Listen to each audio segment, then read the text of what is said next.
Social மீடியாவோட ஒரு காலம். இந்த சோசியல் மீடியாவில் இதை பற்றி இவங்க பெருந்தேவியோட ஒரு கவிதை இருக்குது, நான் படித்து சொல்கிறேன். அதாவது பெருந்தேவியோட ஒரு கவிதை, இலக்கிய கூட்டம் ஒன்றில் மைக் பிடித்து உரையாற்றியது. இது ஒரு கவிதை. கவிதைகள் பற்றி நிறைய கவிதை எழுதியிருக்கிறாங்க. நான் சொன்ன பெருந்தேவி சொன்னதெல்லாம் ஒரு மாதிரி சம்மப் பண்ணுறது கரெக்டாக இருக்கும். நான் கடவுளை மறுக்கிறேன், கடவுள் மறுப்பை மறுக்கிறேன், கடவுள் அவர் பாட்டுக்கு பழைய மனைக்கட்டை ஓரத்தில் உட்கார்ந்திருக்கட்டும் என்கிறேன், மனைக்கட்டை ஓரத்தில் உட்கார்ந்திருக்கட்டும் என்கிறேன்.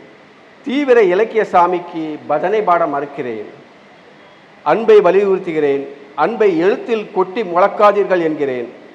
காதுகள் டமாரமாகி வெகுகாலமாகிவிட்டது.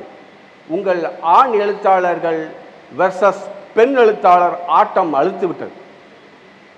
இது பின்பால் உயிரிகளின் காலம். காலையில் கிழவனாக, மதியம் பெண்ணாக, முகநூலில் ஃபேக் ஐடியாக, இரவில் மிகை இயக்க ட்ரோனாக வாழ்பவர்களின் காலம். நினைவேக்கம், நாஸ்டால்ஜியா, புழுதி சித்திரம் என்கிறேன். இல்லாத இடத்துக்கு போகாத பாதையில் தடதடுத்து ஓடுகிறது பனங்காய் வண்டி.